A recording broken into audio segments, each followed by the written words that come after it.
Welcome to Rabbit Tales. Today, we're diving into a new story, filled with emotions and drama. Let's get started. My ex came out as a lesbian right before our wedding date. She then lied to everyone, and now they have all abandoned me. My ex came out as a lesbian right before our wedding date. She then lied to everyone, and now they have all abandoned me. It had been 7 solid years with Dana, and from the get-go she was open about her bisexuality. She'd shared stories about her past relationships with women before we became serious, and honestly, it never bothered me. It felt good having that kind of honesty between us, right from the start. Our relationship was never about fireworks or drama. It was more like a steady flame. Sure, we had our share of disagreements, like her habit of leaving dishes in the sink, or my tendency to work late without giving a heads up. But we always found our way back, talking things through over late-night cups of coffee or early morning walks in the park near our apartment. Living together brought its own rhythm to our lives. We fell into comfortable routines, like how every Saturday morning we'd hit the local farmer's market, Dana beelining it to the fresh-cut flowers, and me always picking up an extra loaf of sourdough from the baker. Evenings often found us in our little kitchen, Dana trying out new vegan recipes she'd found online while I played taste tester, or both of us curled up on the couch, binging on our latest Netflix obsession, or deep diving into playlists of newly discovered bands. Our relationship might not have been the stuff of grand romances, but it was real. It was the small moments, the quiet understanding, the shared smiles over inside jokes that nobody else got. It was in these moments that I saw a future with her, a lifetime of these small, perfect snapshots, and after 7 years, it felt right to take the next step, to ask her to marry me, to officially build a life together. This wasn't just a spur-of-the-moment decision. It was one built on countless little moments that told me we were right for each other. After 7 years together, everything just seemed to line up perfectly. We were solid emotionally and financially. We built a life together in our cozy 2-bedroom apartment, surrounded by plants Dana loved to care for, and framed photos capturing our best moments. It felt like everything we did naturally sank, whether it was saving up for a dream vacation or just planning our weekly meals. We were a team, and I never doubted we were on the same track. So, deciding to propose felt like the most natural next step. I wanted everything to be perfect, to reflect the thoughtfulness and depth of our relationship.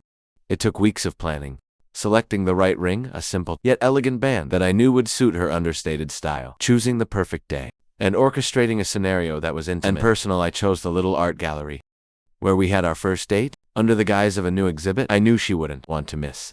The gallery was small and intimate, filled with soft lighting and the gentle hum of other visitors that gave it a lively yet private feel.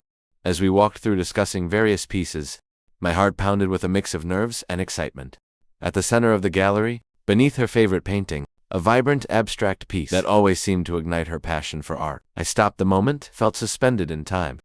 As I reached into my pocket, feeling the cool metal of the ring box, I got down on one knee, and her hands flew to her mouth in surprise. "Will you marry me?" The words felt both monumental and terrifyingly fragile. In the air between us, her eyes, always so full of warmth and understanding, widened as she hesitated. That moment of hesitation felt like an eternity, stretching out painfully long. I could see the conflict pass through her gaze, and my heart sank a little with uncertainty. But then softly, almost a whisper, she said yes. The glow of our engagement should have filled those next few days with joy and excited planning in many ways. It did. Our friends were ecstatic, their faces lighting up as they tossed around ideas for the wedding. Beachside ceremonies, rustic barn venues, even a destination wedding in Italy. The enthusiasm was contagious, and it carried me along for a while. But something nagged at me, an undercurrent of unease that I just couldn't shake. It started with Dana's hesitation. That moment, as brief as it was, planted a seed of doubt in my mind. Why did she hesitate?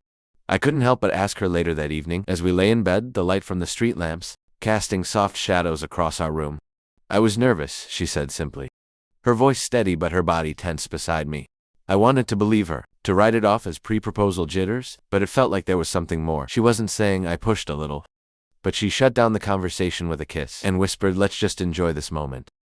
So I let it go, not wanting to spoil the brief peace we had. But then there were her parents. We visited them the next day to share our news. I expected joy, or at least a warm embrace of congratulations. Instead, I was met with strained smiles and hesitant congratulations. Her father's pat on my back was a bit too forceful, and her mother's eyes darted away too quickly. When our gaze met, they were acting, putting on a show of happiness, but their eyes didn't match their expressions. This was not the reaction I expected from the people who should have been overjoyed for their daughter. Their odd behavior only added layers to my unease. Why would they fake their happiness? What was making them hold back? The questions multiplied, swirling in my mind. I tried talking to Dana about it, pointing out how off her parents seemed. They're just surprised, that's all. They'll come around, she said, brushing it off too quickly. Our friends' reactions stood in stark contrast. They were genuinely thrilled. Already diving into planning and celebrations, their genuine excitement was a relief. But it also made the falseness of her parents' reactions even more stark and troubling. It felt like I was living in two realities. One where our engagement was the best news ever, and another shadowed by hidden truths and half-hearted congratulations. The mixture of reactions left me feeling off balance. I was caught between the joy of our friends and the unsettling response from her parents. It should have been one of the happiest times of our lives, but instead I found myself looking for clues, for any sign of what was really going on beneath the surface. But then, that day came. A day that seemed no different from any other. I walked through our front door, after a long day at work, only instead of finding Dana in the kitchen or curled up on the sofa with a book as I would on any other day, she was standing by the door, her posture tense, a suitcase at her feet. My heart sank at the sight. "What's going on, Dana?" I asked, my voice steady, despite the dread beginning to curl inside me. Dana looked at me, her eyes not holding the warmth I was used to, but a somber resolve instead. "Listen, I know this is going to be hard for you," she started, her voice trembling slightly. "But I'm not bisexual, I'm lesbian." The words hung in the air between us, heavy and cold. My parents knew this for 2 years. And this is why they weren't happy and were faking it. "Please, I beg you, do not make this difficult. Just let me leave, don't cry. Don't beg and don't scream. Let's just let things go like adults," she continued, her voice growing firmer with each word. I stood there, frozen, as she picked up her bag and walked past me. Not once looking back. The front door closed with a click that echoed through the empty apartment. The silence was suffocating. I didn't move, didn't call out to her. I couldn't. The shock pinned me in place. My mind racing yet blank, unable to process the sudden void Dana left in her wake. For what felt like an eternity, I stood there grappling with a torrent of emotions. Betrayal, confusion, heartache. Each one hit me harder than the last. How could the person I loved, the person I was about to marry, keep something like this from me? How could she leave so suddenly, so coldly, as if our years together meant nothing? Dana, the woman I thought I knew, the woman I planned a life with, had vanished, leaving behind a stranger with her face. The realization was brutal, a sharp pain that felt both numbing and searing at the same time as the minutes ticked by. The initial shock slowly morphed into a profound sense of loss. The future we had envisioned together, our shared dreams and plans, dissolved right before my eyes. 3 months had crawled by since Dana left. During these months, not a single text, call, or knock on the door came. It was as if I had vanished from the lives of those I considered close. Dana had blocked me the very day she left, and her parents, who once welcomed me into their home, didn't bother to reach out. Our friends, mutual and otherwise, remained silent. Their social media posts were filled with praise for Dana, celebrating her bravery and authenticity. Each post was a dagger reminding me of my own isolation. My health deteriorated rapidly. The stress and emotional turmoil manifested physically. I couldn't eat, couldn't sleep. I was hospitalized 3 times in those 3 months. Each visit was a blur of 4 drips, sympathetic nurses and doctors advising me to take it easy, as if my body's betrayal was something I could moderate. With a bit of rest, the concern of the hospital staff only highlighted the indifference from those I used to call friends and family. It was a stark, painful contrast to the emptiness of my phone's notifications. Work became my only routine, the only thing that kept me anchored to some semblance of normality. I dragged myself there in the mornings, the tasks a welcome distraction, but leaving only to return to an empty home, where the quiet was suffocating. Meanwhile, Dana's journey was public. Her narrative one of overcoming authenticity. I couldn't escape it. Every time I logged online, there it was, the story of how she had finally found herself. The world praised her, admired her courage, while I became a ghost in my own life, unseen and unknown. It wasn't just the breakup that hurt. It was the total abandonment, the erasure of my existence from the lives of those I loved. Right now, the anger seems too heavy to carry, too dense to ignite. I'm just floored by the disbelief. How swiftly my world turned upside down, and how everyone I thought I could lean on simply vanished. I wander through my apartment now. It's all a painful reminder of what was and what can never be again. And it's not just the breakup. It's the total silence from everyone else. Not a single call or message asking if I'm okay. It's as if I ceased to exist, as if my pain is less valid, less important. It's all about her. Her courage, her journey, her authenticity, you know what, plucked them all. They showed their true colors. All right. They're all in awe of her while I'm shattered here. Ignored like I meant nothing. And plucked my ex for painting this picture, for leaving me stranded in the wake of her self-discovery. Without a second thought, I've tried to wrap my head around it, tried to find some sliver of understanding or closure, but there's none, just this raw, knowing emptiness where trust and love used to live. I trusted her with my heart, my future, and our friends. I thought they were our friends, but turns out I was just a +1. Easily uninvited when the narrative didn't need me anymore. So yeah, I'm beyond angry. I'm just lost, stripped of my role in my own life story. Wondering if I ever really mattered at all. It's a hard pill to swallow, realizing that you might have always been the expendable one. But maybe this is the wake-up call I needed. A brutal shove out of naivety. From here on out, it's about finding my footing again.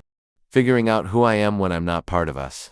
But as for them, they can keep their shallow concerns and their superficial celebrations. I'm done. Update. So here we go again, like in GTA San Andreas. But this time is more painful and shocking at the same time. 'Cause today and yesterday night, a lot happened like some of you folks said. Somehow one of my ex-friends saw my post on TikTok and the absolute mess started, and it's still going on right now. It was late in the evening, just another night of me trying to distract myself with old movies and leftover takeout when my phone buzzed. The screen lit up with a name I hadn't seen in months. Paul. Seeing his name made my stomach twist. After everything, what could he possibly want? I answered hesitantly, Paul, hey. He started, his voice awkward, unsure. I saw your post, the one where you mentioned Dana. And man, I didn't know. We didn't know, I tensed. Bracing myself for what was coming, it felt like stepping back into a storm I thought had passed, no, what I managed. Though I wasn't sure I wanted to hear the answer.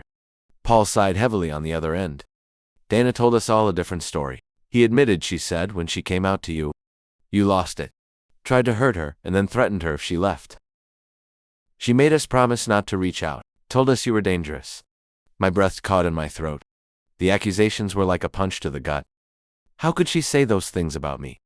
My confusion and hurt must have been palpable, because Paul quickly added, but man, after reading your post, we pressed her on it. She broke down and admitted that she lied about everything. She was scared, she said. Scared of losing us as friends? If we knew the truth, the room felt suddenly colder. The shadows deeper. I slumped back against the sofa. The weight of months of isolation and betrayal hitting me all at once. So you all believed her just like that? My voice was barely a whisper, a mix of disbelief and sorrow weaving through the words.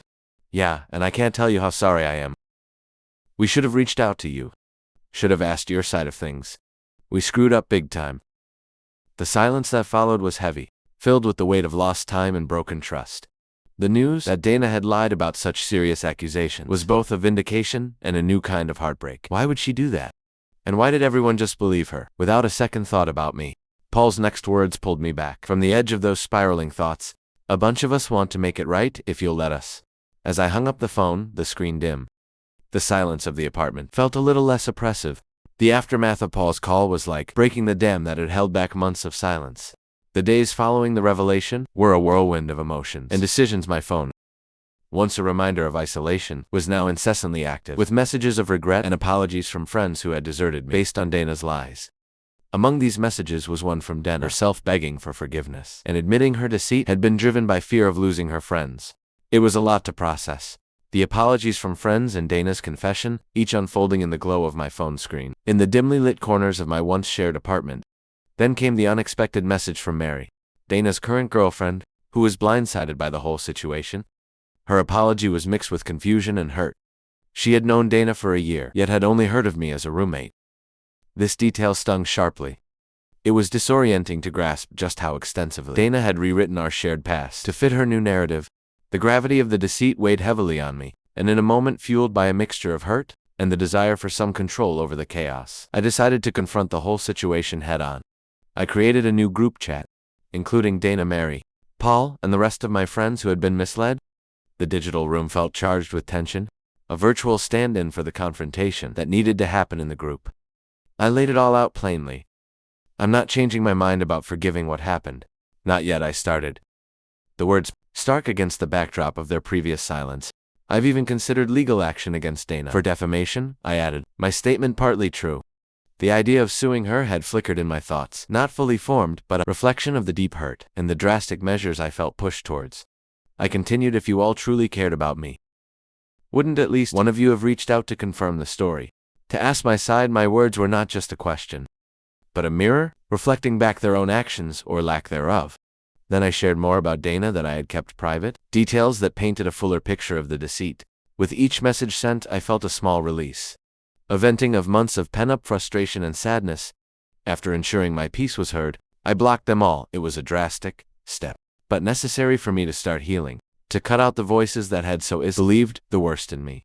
The last few weeks have felt like being stuck in a relentless storm. No matter how many numbers I block, new texts and calls flooded. Friends, or who I thought were friends, are now strangers, reaching out through different numbers, their words swinging between apologies and accusations, and even involving people I don't know. To pass their messages, it's relentless and exhausting. Every buzz of my phone spikes my anxiety, turning what was once a simple ringtone into a trigger. It's unreal, the extent of this chaos. I keep telling myself this has to be some twisted nightmare, that no one actually lives through this kind of drama. But every new message, every unknown caller ID flashing on my phone screen, drags me back to the harsh reality that this is indeed my life now. It's all true, and there's no waking up from it. Today, I saw a therapist. I sat in a quiet, softly lit room that felt a million miles away from the turmoil of my life. It was supposed to be just about dealing with Dana's betrayal and the fallout with my friends, but it turned into so much more once I started talking. Old wounds opened up. Wounds I hadn't even admitted were there.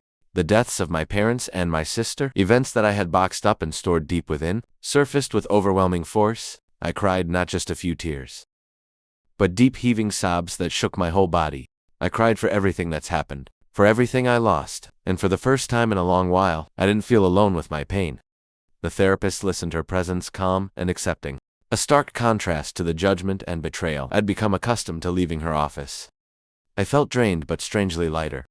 It's clear to me now that this is just the beginning of a long journey, a journey to heal not just from the recent betrayals, but also from the grief I've carried for years, buried under layers of daily survival and distraction. I forgot to write this little part, but the quick resume is, I never had a good relationship with Dana's parents, so we never went along well, because they always said that I wasn't the right guy for their daughter, so I never cared about them. But this time, they asked me to think wisely and to not sue Dana because she was afraid, and they even justified her actions. That's all, and in fact, I wasn't surprised about their reaction to the news of marrying. For a month has passed since my first post, and here I am again. I know that I promised to be here again when things would be better, and I hoped for that very much. But unfortunately, my life isn't better at all, and things are always going worse than I expected. I'm gonna talk like I talk with my therapist, 'cause a little bit you all are like my therapist, lol. Every session with the therapist peels back layers I didn't even know were there. I entered therapy with the hope, maybe naive, that a few sessions would set me right, that I'd find a way to quickly navigate through the emotional wreckage Dana left behind, but it's turning out to be more complex, more grueling than I'd ever imagined. I find myself sitting in the same soft chair each week, the room always quiet, except for the subtle ticking of the clock and the occasional sounds of the city that drift through the window. These sessions are my safe space, yet they challenge me deeply. As I talk through my days and recount the events that have unfolded, I realize how much I've bottled up, not just recently, but over years. Decades even. I've started to cry a lot. It's not just a tear or two, but a profound shaking type of crying that comes from a place deep inside. I cry for my parents who I lost too soon, and my little sister whose laughter I can still hear if I let the silence linger long enough.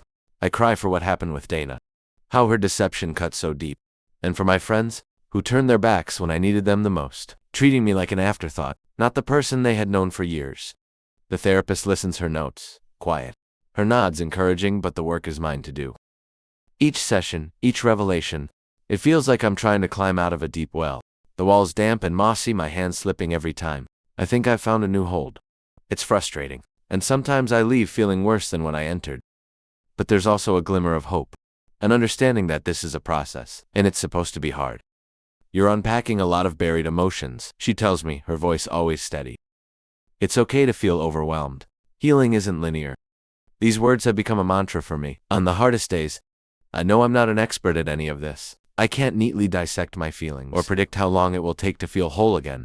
It's a journey without a clear map, filled with unexpected turns and setbacks. But I'm learning about grief, about betrayal, about the strength it takes to rebuild trust, not just in others but in myself. This isn't the quick fix I hoped for. It's slower, messier, more painful, yet I cling to the moments of clarity. The small victories, when I can talk about my sister without a breakdown, or when I can reflect on Dana's actions without feeling that deep, dark anger.